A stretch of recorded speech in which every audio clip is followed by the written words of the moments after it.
मी कलवटची रहिवासी आहे. गेली 25 वर्ष इथे राहतो आहे आम्ही.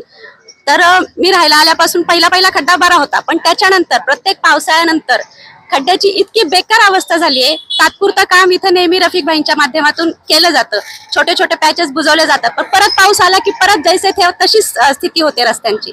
आणि त्यामुळे मला एवढं सांगायचंय की कलवडच्या ह्या विकासासाठी चांगले रस्ते असणं, पक्के रस्ते असणं, लाईट असणं, हे सगळ्या आमच्या मूलभूत गरजा आहेत आणि ह्या पूर्ण झाल्याच पाहिजेत. आम्ही इथले रहिवासी आहोत, आम्ही पण टॅक्स देतो, आम्ही पण कॉर्पोरेशनला सगळं सहकार्य करतो. त्यामुळे त्यांनी कॉर्पोरेशनचे अधिकारी असतील, कर्मचारी असतील, आपले नगरसेवक, आमदार, खासदार असतील, यांनी कलवडच्या एवढ्या मोठ्या लोकवस्तीचा विचार करावा.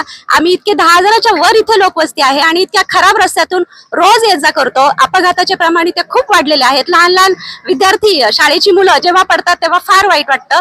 आणि मला ह्याचं एक सांगावं वाटतं ह्या माध्यमातून की जे कोणी सिनियर सिटीजन आहेत आपल्या इथले, त्यांना जर काही इमर्जन्सीला त्रास झाला तर या खड्ड्यातून आणि या ट्रॅफिक मधून निघणं फार मुश्किल होतं. त्यामुळं सगळ्यांनी ह्याच्याकडे लक्ष द्यावं, आमच्या ह्या मागणीकडे. हा आमचा अधिकार आहे.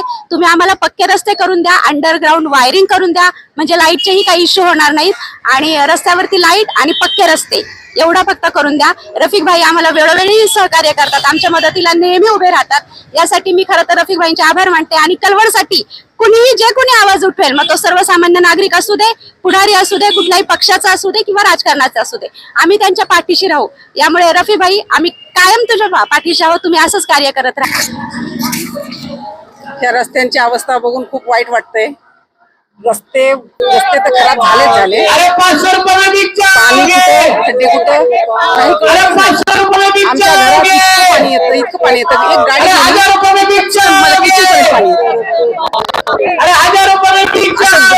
किती दिवस बंद, लाईटी नसतात, काही नसतात. इतके खड्डे झाले, जावं की तो बाहेर भीतून रस्ता क्रॉस करायचा चालावं लागतं.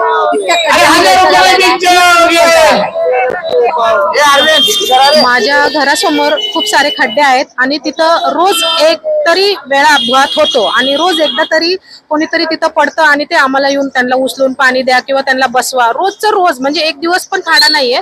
माझी मुलगी पण 2दा-3दा पडली. कालच माझी मुलगी पडली आणि जेव्हा आम्ही डॉक्टरांकडे गेलो तर डॉक्टरांनी एक प्रश्न पहिला विचारला, ही बाई पोरगी किती वेळा पडती? म्हणलं काय करायचं आता, रस्त्याच्या खड्ड्यांची अवस्थाच अशी आहे. त्यामुळे हे रोजच पडणं झालंय. बाहेरचे लोक तर पडतात, आता आम्ही पण पडायला लागलोय. आणि पावसामुळे खड्डे आणि खड्ड्यात पाणी, आणि ते सगळं पाणी जेव्हा गाड्या ये जा करतात तर सगळ्या आमच्या घरात ते पाणी येतंय. आमच्या घराची पण खूप अवस्था बेकार आहे.